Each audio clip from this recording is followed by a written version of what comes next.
Good evening. Hello. How Hello. are you? Are you all right? I know you've had a tough week, Fine. but are you all right? I've seen the comments here, and a witch is never late. She arrives precisely when she means to. Always late, but worth the wait. Mm-hmm. I coined that phrase a couple of years ago, and I rather like it. Oh, you're hot now. I had a hot flush about 5 minutes ago. Flash. Oh God, that certain age, isn't it a joy? It is when you live in a chilly house, actually. Central heating with no cost. Oh dear. So what are you drinking this evening, my love? I'm enjoying a gin and tonic. It was much needed. Oh, It's been an interesting sort of a week. So yes. cheers. I'm on the gin and tonic as well, but it's slow gin, homemade slow gin. So cheers, everybody. My gin's not homemade. Sorry. This is, and it's jolly nice. And next time you come over, you'll have to share some with me, whenever that might be. One day. We have turned the corner, I feel my gut instinct is telling me that we are through the worst of this now. Yes, I think so. Yeah. Okay, so Chris says that she's not getting any sound. Hello, Chris. Not quite sure why that is. Let me have a look at any settings. Becky's on fizzy water. Hello, Becca. Good evening. And we've got Tina in as well. Can you give me a thumbs up if you've got sound, you ladies that aren't Chris? Can you give me a thumbs up if you've got sound? Yes, then we'll know if it is where it might be coming from. Yeah. What the problem might be. Yes, I'm hearing you loud and clear, so. Yeah, so I wonder where that might be then. Oh God, the cat just meandered into woo. Yeah. Oh no. Okay. That's brilliant. Yeah, everyone can hear. And it was Chris having a moment. Having a wheel his cells in. Hello, good evening, and welcome, as they say. We're having fringe moments, both of us. It's like the odd hair. I need a hairdresser. Yeah, I was quite lucky actually because a friend of mine managed to sort my hair out quite dramatically a few months ago, and it's taken quite a while to grow back to its normal kind of level. So, it's quite handy. But I did hack some of it off last week or the week before. Oh, I can't remember. Anyway, I did hack some of it off, but at least I had a line to follow because someone did it properly for me, which was quite handy. And nobody had done it properly for me for years before that. What's happened is because I've been trimming it myself, I seem to have less and less hair that ends up in my fringe, so it's too wispy. I need a more defined fringe, but I'm too much of a coward to go hacking into my other hair. So, So you need a person. Oh, we've got Jenny Cliff Whatnot's in. Hello. Hope you're well. And anybody that's not said hello yet, hello to you too. I know some people aren't able to make comments, so hello to you non-commenting people as well. Oh dear. So did you do anything particular for Inbox? I know you were I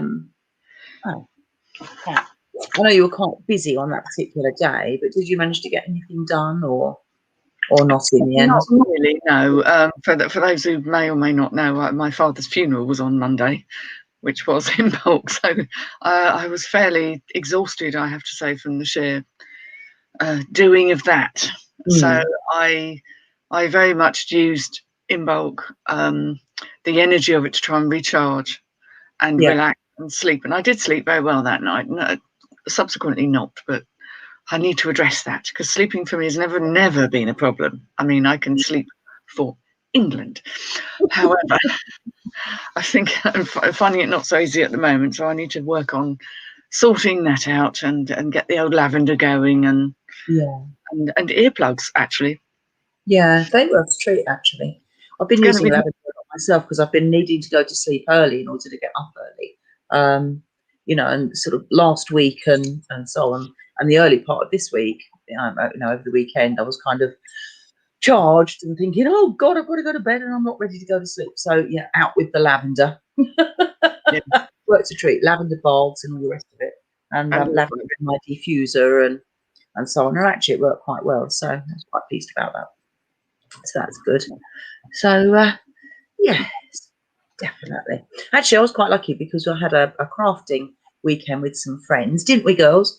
And we had a crafting day on Saturday, and actually that was really nice. Obviously, it was in light of it, but it was really nice actually. And I managed to get lots of things cut out, ready to do my tarot table, and some girls made some incense and some witch balls, and we made some little sigil bags as well. And actually, that was really interesting. So we sort of put various amulets together and talismans together in little pouches, and then popped them all in a big bag, which was really nice. Obviously individually, just to clarify. You're all doing this online, which is fantastic. That that it's a totally different way of working and not something that you're used to. I would feel it was nice to do that actually, and of course, thank God for technology that you can do that. It was a really nice thing. And one of the ladies hadn't been feeling very well, but we convinced her to come in and said, even if it's only 5 minutes, just pop in and say hello. And I think actually she felt a lot better having popped in. And it's amazing actually, isn't it, when you're with other people, how you can not forget that you're not feeling very well exactly, or that there's stuff going on, but it kind of overrides it for a while. And it lifts you up, lifts your spirits up a little bit. And I think she felt a lot better afterwards and didn't stay just for 5 minutes, stayed for the whole time. So that was great. So that was really good. So a bit of collective energy going on there, which was rather nice. So, but it was good because it meant that we were dealing with herbs and crystals, especially for the amulet bags. And we were sort of dealing with various different herbs and crystals and scents and all sorts of stuff. Actually, it was really good.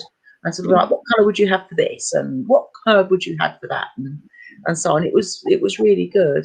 So yes, I enjoyed that very much. So it was a bit early because that was on Saturday, but better than not doing anything at all. And it's, I suppose, unusually for me being early rather than late. So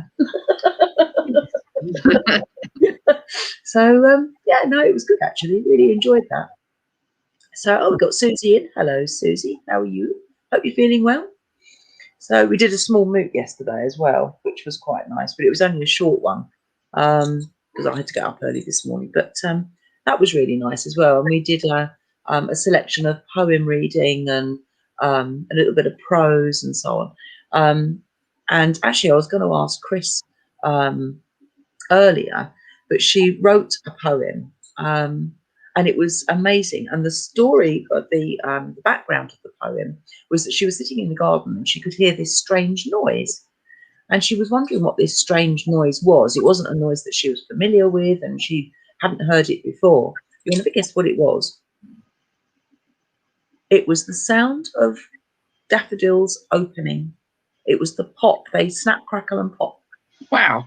Yeah, I didn't know that, but apparently they do. Because she heard this noise and thought, whatever is that, and was looking around to see what the culprit might be.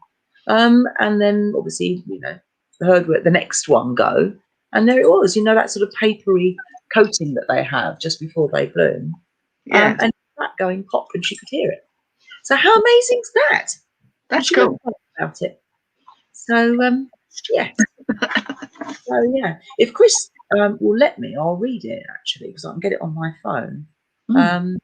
So if Chris doesn't mind, I can read that bit later on because it's lovely actually. I really, we all enjoyed it. It was enthralling. So yeah, so if she doesn't mind, I might read that in a bit.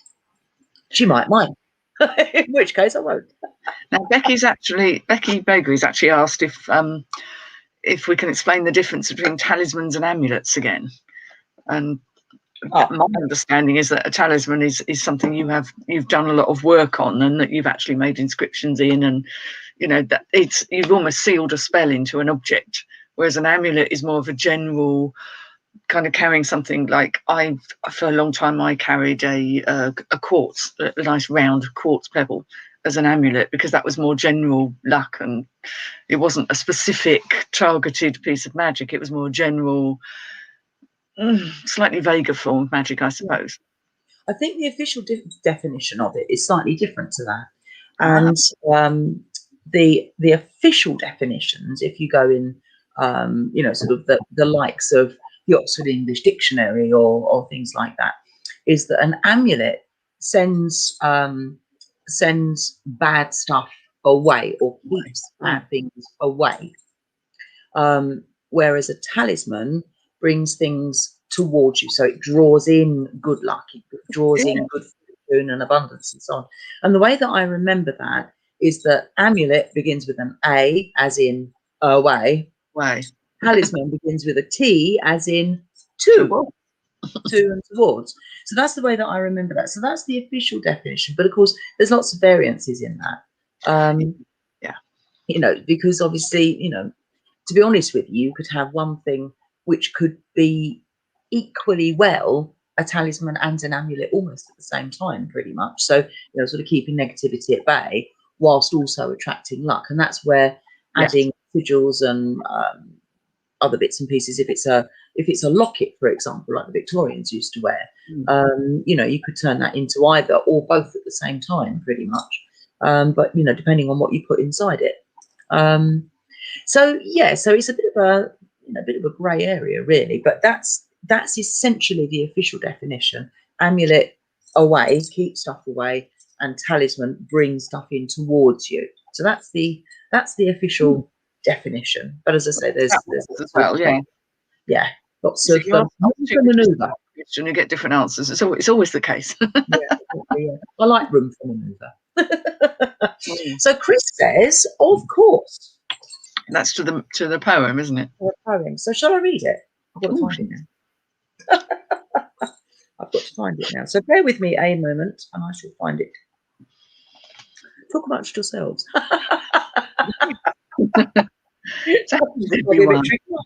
Hail and hearty. Yeah, small monologue. The lovely thing about milk is that the energy changes. I really feel that now. It's almost like a light at the end of the tunnel. And it's always felt that way for me. But this year, obviously more than ever, because I know spring is coming. I know summer's coming. And I know things will be better. There is because in a lot of ways, they can't get much worse. There is an element of that. Absolutely. But, you know, it honours that time of year. It is almost like the dark before the light. There is that. It's the lowest, and they call it Groundhog Day. Was it Monday that was one of those days, isn't it? That's right around the end. I think it's the 31st Groundhog Day. Isn't it the second that's Groundhog Day? It might be. I'm a bit out of touch with what days where. Obviously, I've been somewhat confused, but it's because it's that same thing. It is that feeling of, oh my God, are we ever going to get out of this? Yeah. Very quickly changes. By the end of this month, which is only 4 weeks, literally, the whole feel is completely different. You can feel the warmth in the sun. The daylight is there. You know, there are buds on the trees that are waiting to come, and I love doing that. I love going up to a little bush and having a look at its tightly coiled buds, because I know they're all going to come out. It's hope. It's a season of hope, and I think particularly given what's gone on, it's been needed more than ever. Yeah, definitely.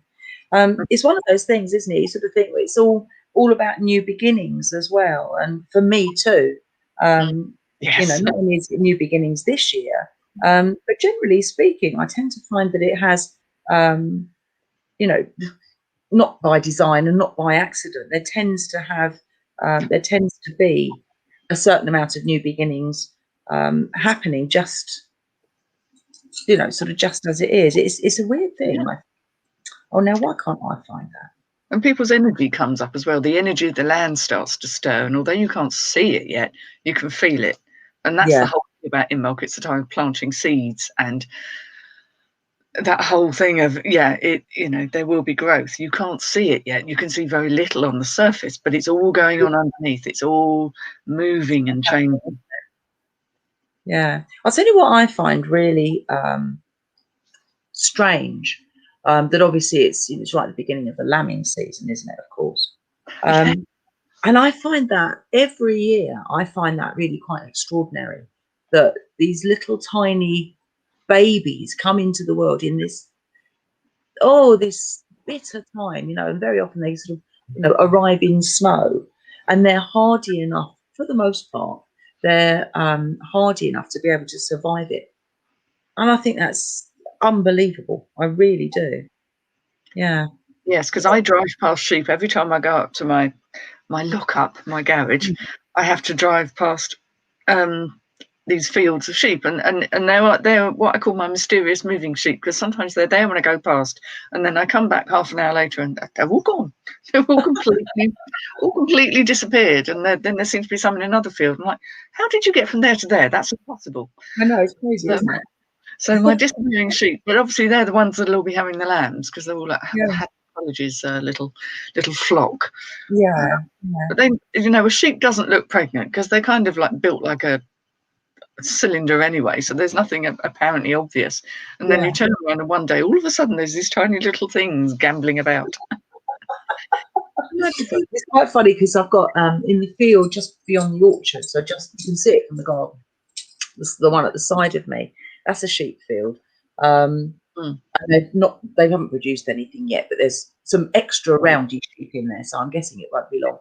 But Hattie, my cat, the stripy one, he absolutely loves the sheep, and he gets up sometimes in the morning and he goes trotting off over there. I think it's because they're a bit thick too. Takes one to know one. But he does, and he just sort of goes and looks at them, and they look at him. I don't know what you are, but you don't seem to do any harm. And he just sort of looks there like, oh, Very things. It's always a cloud. Oh, Chris, I can't find it. Oh, I can't find it. I must be looking in the wrong place. I think. Don't know what she's done with it. Can't find it. Right, got one more idea. yeah, madness. One more idea. So I am paying attention. I'm just looking at the same time. Indeed. Yes, yeah, so Becky's mentioned here about psychological seeds as well, and that is the thing, isn't it? And the act of getting your hands in the earth and planting something is works on every level going. Yeah. Yeah. Yeah. It's funny, really, isn't it? You can sort of start start it off just by thinking, I might do this and I might do that, and it's actually quite nice to sort of see that process go through. And just sort of like, beginning of something and then sort of sorting it out and sorting it through, and I think it's lovely. Right, last ditched attempt. Right. Isn't there? It's on the Witches In page, says Wibblechick. Yeah, see, that's what I thought, and that's where I was looking. Yeah. And I can't jolly well find it. Pardon me. Oh, that's very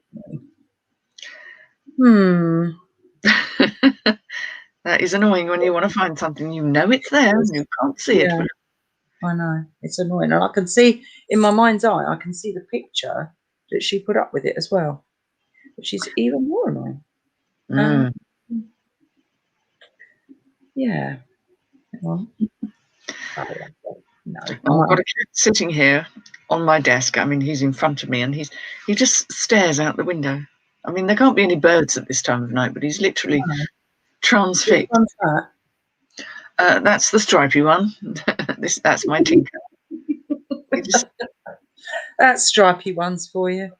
Yes, he's kind of like Hattie's twin, really. He's kind of Hattie's other brother. He's a bit cleverer than Hattie, though. Sorry, Hat. Well, yeah, in a way, yeah, but he's still incredibly silly. He's still very silly. Oh, but there's nothing nicer than a silly cat. Yeah. No, it's absolutely not showing up. That's really annoying. It is really annoying because it's such a good poem, and it's oh bother. But I'm afraid what I'll do is I'll put a link to it afterwards. Yeah. I'll put a link to it afterwards, and then other people can read it. I do apologise for that. I looked it up earlier. But yes. But I'll put a link to it anyway, and then everyone can read it in their own time, as and when they're ready. Your leisure. Yeah. So we had some questions last week. Rowan was asking some questions, and some of them are really good ideas for points of discussion. One of which was, do we have any particular favourite herbals? And you go to herbal books that we might prefer to use, and so on. So do you have a particular herbal or incense book that you like to use, or anything particular like that? Well, I've got these two, which, funnily enough, I did start reading them again because they're massive references ones, and they're a modern herbal. Oh yeah, is that the cold pepper one? Well, it's is it the cold pepper one? I'm not sure. It's by Mrs. Grieve. Mrs. Grieve? Oh, Yes, I know. Well, I have had others, and I've had them and moved them on, but these ones I bought, and I just like dipping in and out of them because they're so scientific. I mean, they are incredibly involved. So when I feel like a good route about, I have a good look. But I tend to work. You know, the thing is, what happens is this day and age, I tend to look something up on the internet if I'm not sure. Yeah. I'll cast about, and the problem with that is, of course, you'll get lots of different answers, and then I tend to go with the one that kind of resonates with me. I'm not an expert. I don't know half as much as you do. I really don't. It's not my area of expertise, but I'm trying to learn more because it is so useful, and I do have a resonance with plants and flowers and what things should go together, and that, you know, obviously everything in my garden's bee friendly and stuff like that. But actual herbal uses, I'm not as hands-on as I'd like to be. So finding these has made me think, actually, as well as reading about it, I truly need to do something with it. Yeah. I've got sort of quite a selection actually, and it kind of depends on what mood. As like you, whether I decide that I'm going to look something up quickly on the internet, depending again on what I'm doing. If I'm sitting in front of the screen, sometimes it's just easier to have a quick look on the internet and see what comes up and whether I agree with it or not. But then if I'm not sitting in front of the screen, then getting the laptop out would actually take more time than fishing out one of my books. So it does depend on what I'm doing. And it also depends on whether I want just, you know, sort of a quick fix and just find out what one thing might be, or whether I need to look up, you know, sort of a dozen or so, because sometimes I might need to look up lots, you know, in which case it's much quicker to, you know, sort of have the book and then you can refer back to it and so on. But again, you know, you get as many variants in books as you do on the, well, not maybe quite as many, but you get lots of variants in books as well as on the internet. So again, I think, you know, it is very important to put your own slant on it as well. Just because it said so in a book or in the internet, if that feels totally wrong, then no, don't go with it. You know, and it might be wrong for a particular, you know, a particular thing. So you might want something to calm a situation down. And that might want, I don't know, it might be, you know, the perfect herb if you go through all various different grids and graphs and God knows what else. You know, the perfect herb might be borage, for example. But you might need to avoid blue for a particular reason, in which case chamomile might be better. You know, so there's, you know, there are variances, and you need to sort of take quite a few things into consideration rather than just go blindly with, blimey, you're in, are you? Catch your eyes. What? I think she had old Nick after her. She's all fluffed up too. Sort of floofed tail. Oh dear. I don't know what happened. Yeah. Anyway, she's in. I'm now sitting on one of my lovely Harris tweed jackets that I'm supposed to be selling. So thanks. Oh, that'll be out with the beef. Yeah. Pet free home? I don't think so. But yeah, so you know, I very much sort of, I don't take what I read with a pinch of salt, but I take it sometimes just on face value. What is the matter with you? Good grief. So sometimes I take it to an extent on face value, because then I let my own intuition and requirements guide me through the rest of the way as well. So yeah. But yeah, so I do have some go-to ones. I've got, as Becky suggested as well, Scott Cunningham. I've got a couple of Scott Cunningham ones. I have had Scott Cunningham. I've got Cold Peppers Herbal as well. But then I've got various other books that have sections on them as well. So some of Rachel Patterson's books, for example, they've got sort of sections in them and so on. And I've got a really nice book by oh God, brain, names. Treadwell lady, Christina Oakley Harrington. I've got a really there's yeah. We never will. It came very slowly. And I've got a really nice book of hers actually as well. Haven't had it that long, but that's a really nice book. And it's got lots of useful stuff, and it's got some different interpretations in there as well, which is quite interesting. So I'd recommend that one to have a little look at too. Wasn't cheap, mind you, but it was, you know, it's a really nice book. So yeah, so I've got quite a few of them. But then I've got lots of aromatherapy books as well, and that's quite interesting because you get a different slant on herbs with aromatherapy over witchcraft, over other things too. So sometimes actually that's quite useful to sort of use that as a cross-reference thing. And of course, I've got those books from when I trained as an aromatherapist donkeys years ago. You're going to knock that off, stupid. Oh dear. He's looking out the window too now. Oh, it's a cat thing, obviously. I studied quite a bit about scents and essential oils and things because I was very interested in that. So again, that's why I say strict herb law.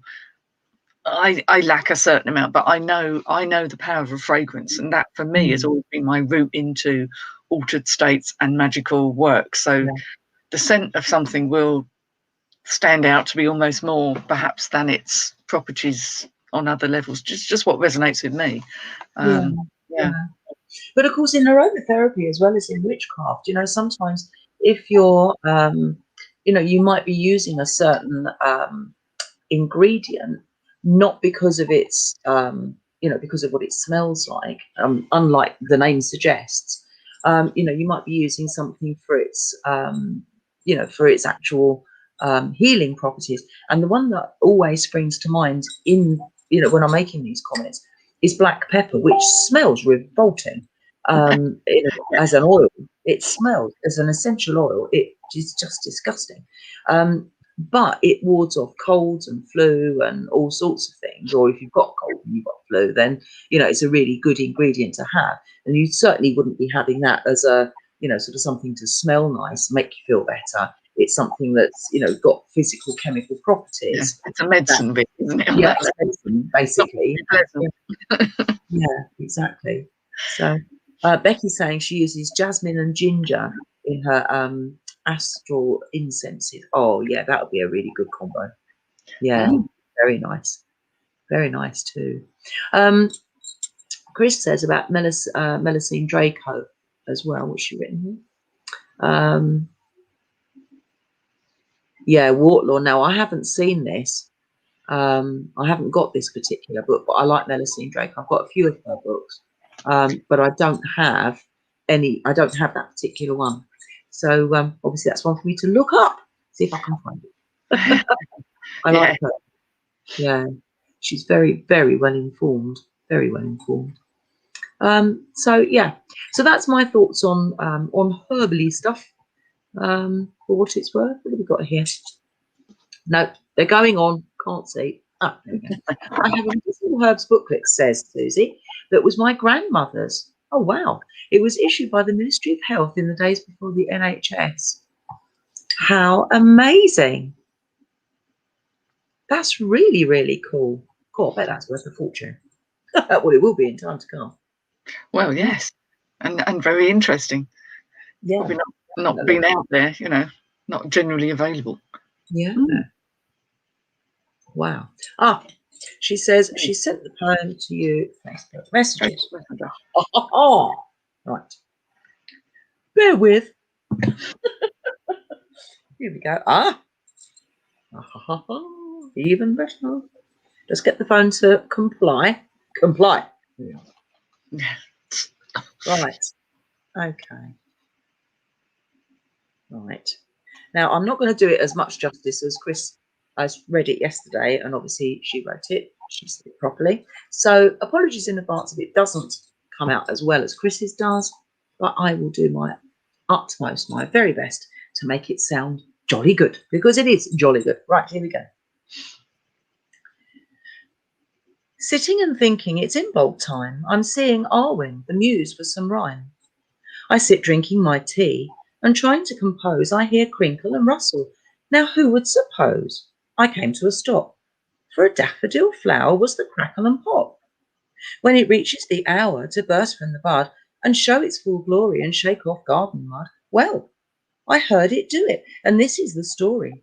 Drinking my tea, I heard crinkle and rustle, a very big spider, or a bee, or a bustle. I look all around me, I can't see what's made the noise, but it's spring bursting out and bringing me joys. Golden daffodils full of sun erupt from their buds. At first, only one, then another one pops, and this time I see not just a green bud, but gold winking at me, and minute by minute through the next hours, snap, crackle, pop, and my buds become flowers. An inbold gift from spring's goddess to me, awakening spring while I drink my tea. And now, just like those buds, I too must flourish. Remember the lesson. My soul it will nourish, for when all seems so dark at the touch of the sun, life will return, because spring's truly sprung. Oh, Isn't it great? that's very sweet. And quiet things are. If it's quiet enough to hear that, that's good. Yeah. But isn't that good? Because it just shows bloody lockdown's doing its thing, and people aren't out, and it's not so noisy. Mm-hmm. It comes from me. Much quieter on the roads too, and I like that very much. Yes, works for me. Oh dear. No, thank you, Chris. I really, really enjoyed that yesterday, and I didn't do it as much justice as I should have done, but thank you. I loved it. I think it was great. Okay, so another question that Rowan came up with, which I thought was a fascinating question, was talking about the different textures of some witch tools that you might use, and why you might choose different textures within a certain item. Oh, here it is. Hello. So, for example, you might choose a wooden wand over a crystal wand, for example.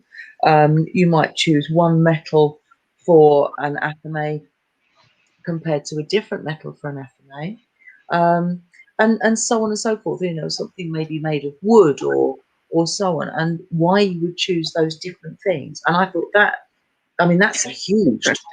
Yeah. Hello. Years hello. Of What a cat. Can you say hello to Fishlet? No, he says hello. No. There it is. Hello. This is a book. Oh my God, what are you doing? Well, I'm not even looking. So. Oh dear. So do you have a variety of different what's the word I'm looking for? Different objects, or the same object but made out of different materials, is what I'm trying to say. So for an athame, for example, do you just have the one, or do you have several made from different materials, or do you just stick with got different things? I mean, I suppose in a lot of ways I would tend to use a wand and an athame pretty interchangeably. But there are times when using metal seems too harsh, too pokey, too stabby, too at the natural world. And I mean, a lot of people talk about it being linked with the fae and that kind of side of things, that metal is not generally highly thought of in that area. But there are just more naturalistic ways of working that for me a wand is better. But quite often, because if I'm going to do something, I might be out in nature on the spur of the moment, I find a pointy finger is a very good tool. Yes. Pointy fingers. That's with you all the time, and you're not going to get arrested for wearing it. Unlike a very short.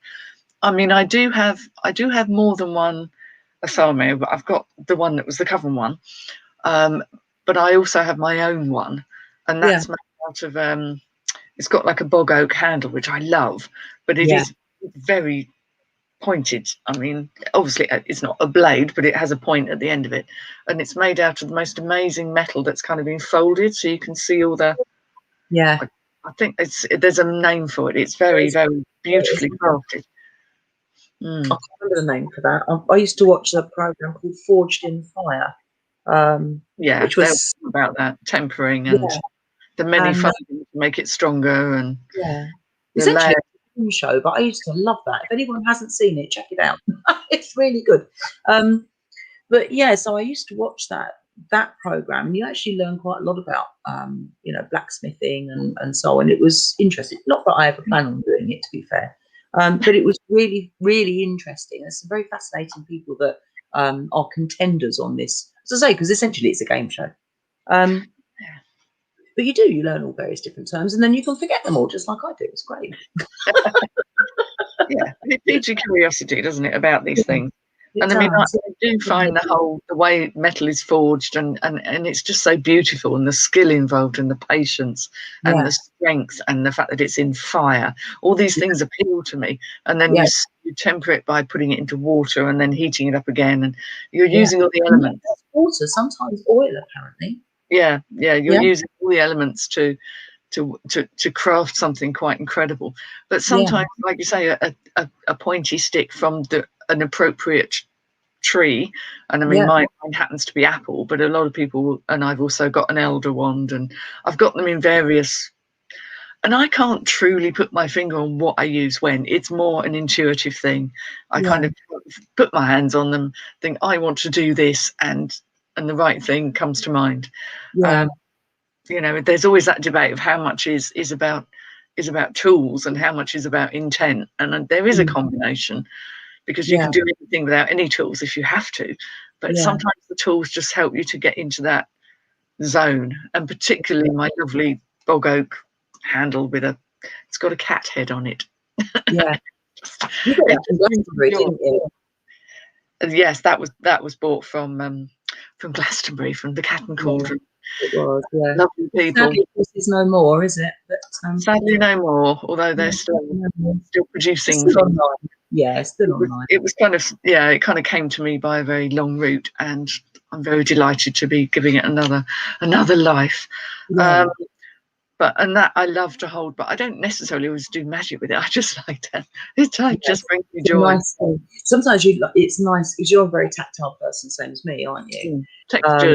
Feel. And it's the whole textures thing, isn't it? It's not just, sometimes it's not about what it looks like, it's about what it feels like, and not just what it feels like with your fingers, but what it feels like inside that whole. It's a whole texture thing in every sense. Absolutely, Becky says Damascus steel, Damascus iron. It might be. I remember. Yeah, it is. I was told, and I think it is. I know my sword, although it's made very similar, is not made. It hasn't got the folds in it. The athame itself is very. I think it's Damascene or Damascus, not Damascene. Yeah, definitely. It's funny, because I've actually got a wooden athame as well as a couple of metal ones, but I've got a wooden athame, which is ancient, absolutely ancient. It used to be my grandmother's, and she'd had it years and years before. She used it as a letter opener. Yes. And it's it's a bit nibbled at the end because she was obviously doing something at some point and the end came off.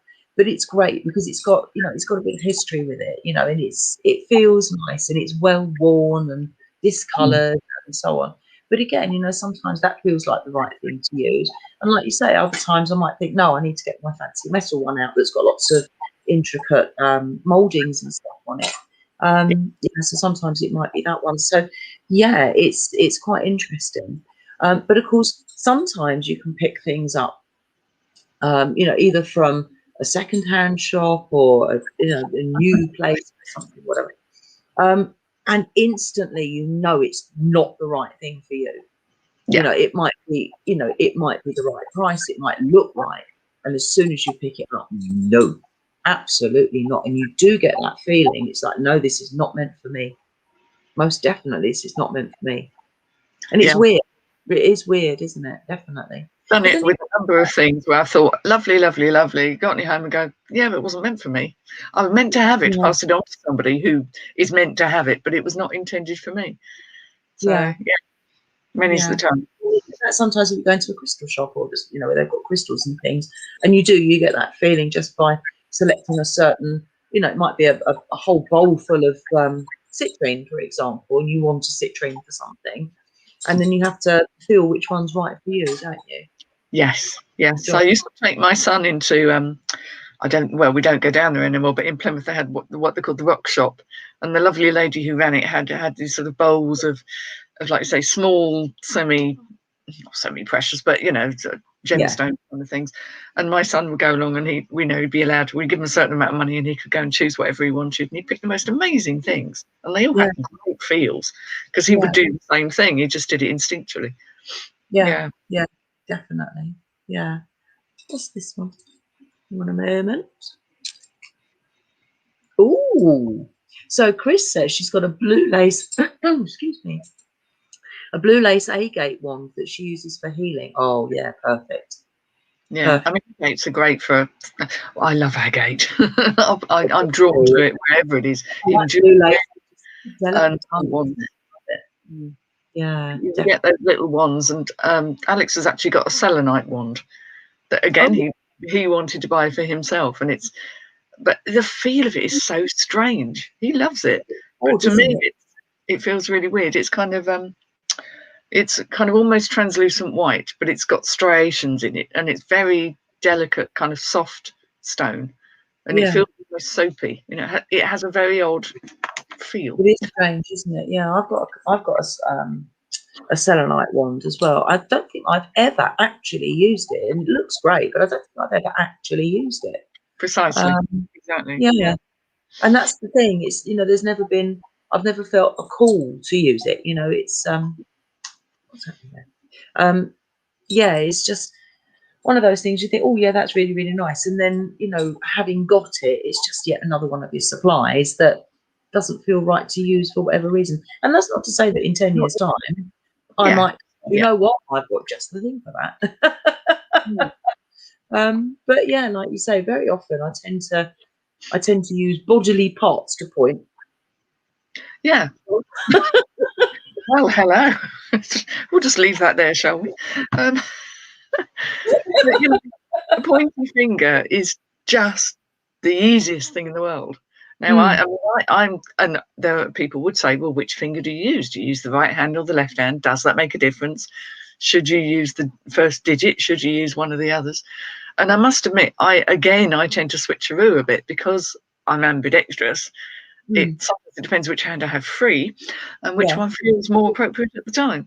Yeah, ditto. Because of course I'm ambidextrous too. Oh. They are. See, fun fact: we're both ambidextrous. How weird is that? Yes, I know. It's very odd, isn't it? It is. Yeah. Yeah, very strange. Very strange. So, what's about cauldrons then? Have you got a particular material for a cauldron that you prefer over others?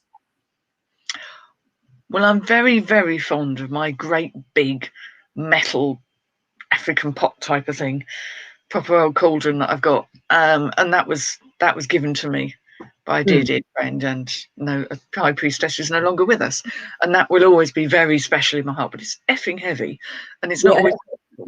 It's not practical. I've got little tiny ones. I've got a little tiny sort of cast iron version, if you like, and that's very nice. But sometimes it's quite nice to put things in other materials. I've used things. If I've been putting things in something, I might use something that's like a stone, or I might put something on top of into a wooden bowl. Not for burning, obviously, but just a cauldron is just a container, so it doesn't have to be anything. It could be a teacup. It can serve as a cauldron if you need to. Or a coconut shell. So that's what I mean. So, do you have a particular favourite material that your vessel might be made of, so to speak? Tends to be metal, because again, I like burning an incense, and I like the fact that the metal doesn't, you're not going to damage it. I quite like that. So I will tend to go towards the metal for that. But I have used other things. I've used shells quite a lot as well. Yeah. My abalone shells that I will use, particularly if I'm doing anything to do with water and healing and stuff like that. Yeah, that's a good idea. Yeah, definitely. I think I prefer metal too. So I've got my whopping great cauldron. Well, I say I've got my whopping great cauldron. I can't find it. How can you lose a cauldron that big? Yeah, that's really. Yeah, really. I don't know where it is. Because I thought I'd given it to, before I moved, I thought I'd given it to someone to look after for me until I moved. But when I asked her for it, she said, no, you never gave it to me. So I don't know where it is. I really, really don't know where it is, and it's massive, isn't it? Unless it's still in the cupboard underneath the, you said there was a cupboard. Oh yeah, yeah. I think I would check. That comes to mind because that's the only place something that size could possibly have gone, that you would popped it in there for safekeeping. Yeah. Yeah. Because it's like a 15-gallon job, isn't it? It's massive. Well, exactly. It didn't come down to me, which is obviously where quite a lot of things did. Yeah, yeah.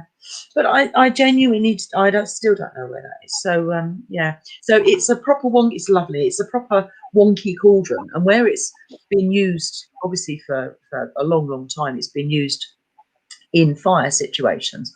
The feet, which presumably originally 4 to 6 inches long, they're now down to about an inch long each, which means that the belly of the cauldron sits below the level of the feet, so it only ever stands on 2 feet at a time. Dangerous, really. So it's always wonky. It's great. It weighs a ton, and as soon as you put anything in it, oh my god! I did a great big spell plus ritual with it a few years ago now, about 5 years ago, I think it was. And we sort of had to do this negativity banishing, cleansing thing for a great big field, essentially, because the neighbours were somewhat difficult. Oh, yes, remember that. And oh my god, so it was so big and heavy, you couldn't move it. Once you put any water in it, you couldn't move it. You could barely pick it up with anything out of it, without anything in it, let alone with anything in it. So we had to traipse it round on a trolley.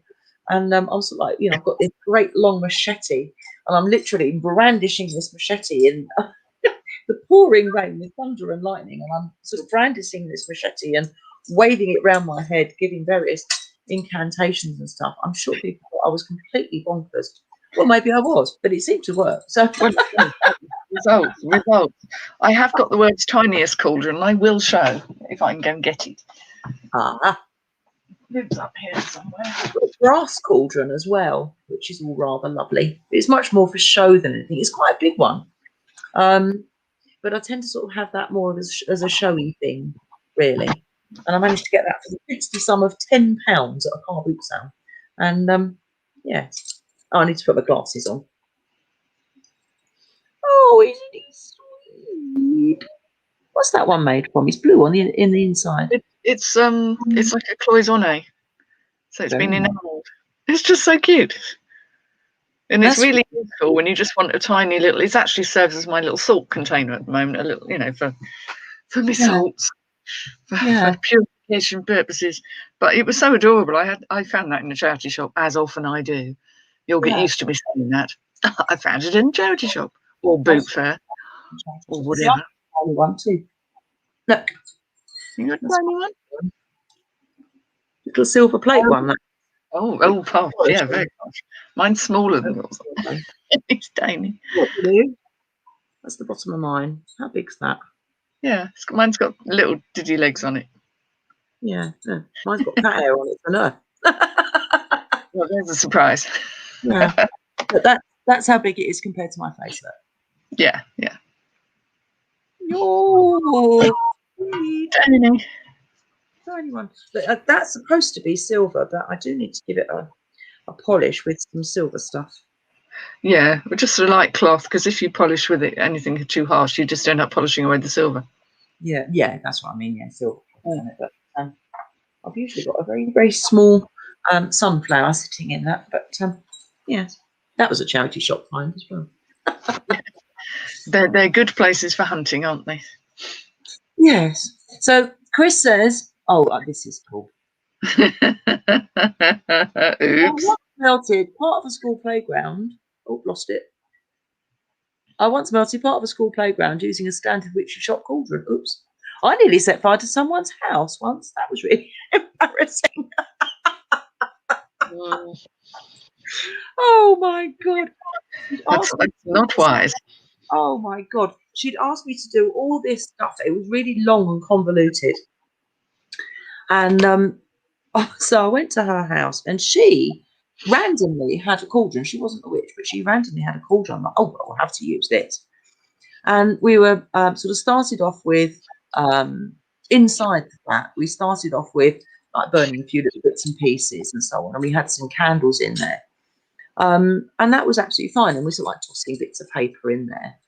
And that was fine. And they were sort of like burning in that. And the hotter it got, the more the wax melted.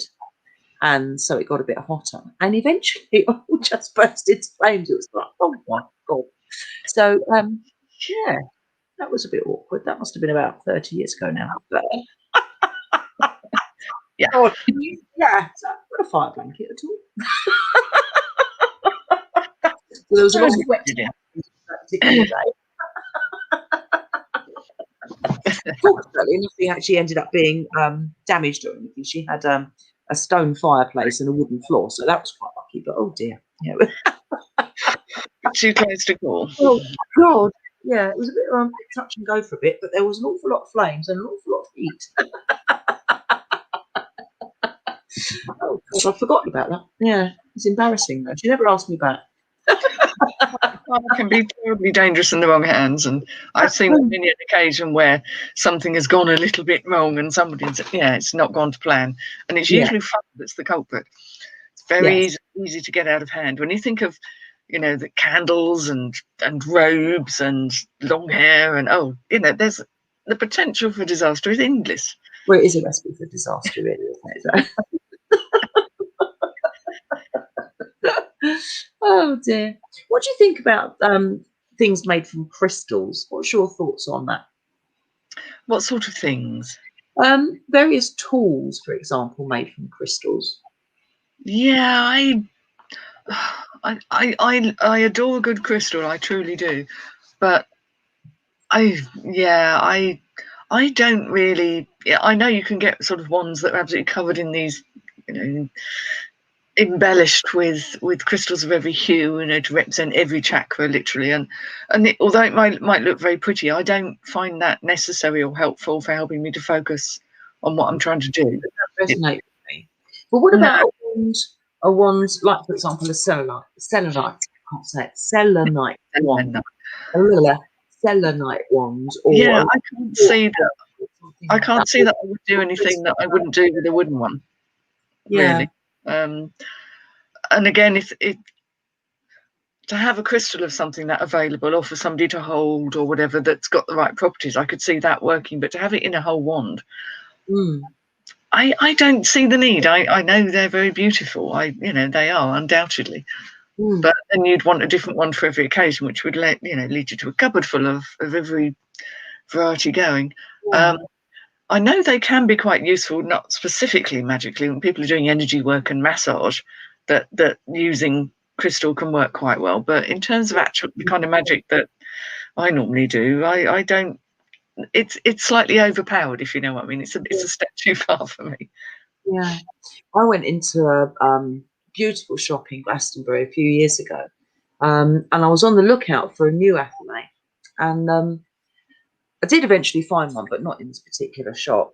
And oh my God, I went into this shop and saw, and it was for the most part a crystal shop, and they had things made from crystals. And there was one that was in a cupboard. Well, I should have known better, really, but it was in a display cabinet rather than, actually most of the things they have are in display cabinets, but this particular thing, which was huge, it must have been 15 or 18 inches, this thing, huge. And like you say, I think it was made out of a huge clear quartz point, and then it had other things that were attached to it and so on. And it had scroll work and all this kind of stuff.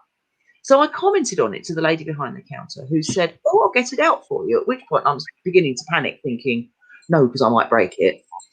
Anyway, so she got it out and plonked it in my hands, and I was thinking, "Oh God, I don't need to. I'm just not going to breathe." so I'm holding this thing, and then I said, "How much is it?" Oh yes. Any ideas? Hundreds, I'm sure. 650 quid. Yeah. I mean, we've all been in those shops, particularly, it isn't just Glastonbury, but there are those kinds of shops where you kind of think they've seen people coming and they're looking for people to think, if I get the biggest, most powerful, most embellished, most decorated item, it'll make me more powerful. Yeah. And nothing could be further from the truth. No. Absolutely not. Yeah. But they've got a market, and clearly there are people who buy these things. Yeah. And But not, because they believe it's going to make their magic more effective. And I'm just like, yeah, anything that's made of crystal, the fear is I'm going to drop the buggery thing and break it, which would just be awful. yeah. Yeah. Not necessary. So not necessary. Oh, because when she told me, I'm still holding this thing, and I'm kind of like, oh, take it away. Damn it back. I don't want to be holding this anymore, and I'm not going to buy it. Oh my God. Yeah, 650 quid. Oh, that was a It's like responsibility. when you go into those shops and you kind of see, they kind of have all the, what I call the fluffy unicorn stuff. Yeah. No offense to any unicorns out there, but you know what I mean. Yeah. But they have, all the very, very fluffy stuff. And it takes a lot of digging around to find something that is actually like a bit more real. Yeah. And that should be at the bottom of a cabinet or in a cupboard behind somewhere. Yeah. Yeah. Yeah. And actually, on that occasion, that's exactly what happened when I found my athenay. And it was the very last shop that looked as though it was closed but wasn't, and it had a funny little man sort of sitting lower than the level of his desk at the back of the shop. Mm-hmm. And he's peered over, and he had about 8 things in his shop. It wasn't exactly stocked. So I sort of went in and thought, well, this isn't going to be very good. He clearly hasn't got what I'm after. And then I wrapped just slightly round the corner, I saw the glint of something shiny. Shiny. So I went to investigate, and there it was. So I left the shop, and he had 7 things left. Thanks. But yeah, but that's where it was, and I love it. It's beautiful, and I don't even think he knew he had it. Really, it was a bit of a funny little chap. It was in one of the lanes in Glastonbury, but yeah, it was a funny little fella. But I've never been in a shop with so few things. I really haven't. So. Oh dear! Oh, we've got Rowan in. Hello, Rowan. Yes, we've been talking about some of the things that you asked us. So if you rewind, and then you'll see that we've been having a chat about things. Right, what have we got here? Where are we? Yeah, eyebrows and fringes grow back. Yeah, they do eventually. Unless, in which case, only one of his eyebrows grew back. We had a very temperamental oven when I was a little girl, and it was a gas oven, and you had to, the pilot light wouldn't stay alight, so you had to turn it on and then wait for a little while and then light it with a match. And the older it became, the longer you had to wait between turning it on and lighting it with a match, to the point where it got to a couple of minutes between turning it on and then lighting it with a match. Well, Mum turned it on and went upstairs and had an unexpectedly long trip in the bathroom and called downstairs, "Oh, Jack, can you just light the oven?" So I must have been about 4 or 5. So he got the matches out and disappeared off into the kitchen. Left me in the living room, disappeared off into the kitchen. There was this enormous bang, because obviously you don't open the door with the match already lit. And there was this enormous bang, and he'd lost all the front of his hair and both of his eyebrows. And now he was a very strange pink colour and swearing a lot. Oh dear. Because my mum came downstairs and she was persona non grata because all she did was laugh. To be honest, I could buy anybody not. Quite funny. I knew someone at university that did that on one of those, again, a gas stove but they had a sort of what they called euphemistically an eye level grill, which of course was never. It was always slightly loud, wasn't it? Yeah. And this friend of mine went to sort of light the grill and he lost his eyebrows, which again was hilarious. Not if you're on the receiving end of it, no. I was glad it wasn't me. I'd have gone up like a candle with. Yeah. Dear. Yeah. So yeah. Anyway, we digress. There we are. Susie says, I think you have to distinguish between a wand that channels and directs your energy, and one that makes you feel good. Yeah, absolutely. Yeah. So if you've got one that makes you feel strong and powerful, then you're going to be directing good, strong energy at whatever it is that you want. If you've got one that you feel itself has the power and you don't need it and you can channel that energy to direct where you want, then yeah, you've got that. So yeah, absolutely, you've got that distinction there. Thanks for pointing that out, Susan. I appreciate that. And then she says, nothing wrong with something that makes you feel good and raises your energy. Just be aware of what's happening energetically. Absolutely true. Yes. Then ironically, we've got Wibblechick, we've got Chris saying, cynically, I think people have jumped on the bandwagon, market bling, because it sells. Unfortunately, yeah, that's very true. You know, it looks nice, it looks pretty, it looks fluffy. It's not necessarily doing the right thing, but, you know, but it does sell. But, you know, there's a market for it. And if at some point it's got that worth, then it's worth the money, if you see what I mean. But yeah, it's just not for me personally. You know, it's everyone's different. You know, not everyone's me or whatever. Okay, what else have we got here? Thought I'd avoided these. I use what I pick up on my walks and things that call me in the charity shops. Yeah, we do that, Becky, too. Most of my cool stuff has been gifts. Yeah, and isn't it lovely when someone's either made something for you and they put all their energy in to make something for you, or you know, or you just find it when you're out and about and you find the perfect stick or the perfect spoon or whatever, and it's just lovely, isn't it? I know exactly what I need that for, or whatever, and I think that's just wonderful. So yeah, it's all good. certainly is. It's all good. Okay, well, we'll call that a day because we've been bantering on for an hour. Yeah, I know, it all goes quick, doesn't it? So thank you everybody for listening and chiming in with your thoughts as well. Thank you very much, Chris, for letting me read your poem out. Hope you've enjoyed today. Don't forget to hit on the bell and hit subscribe if you haven't done that already. You know the drill. And remember, it doesn't cost anything.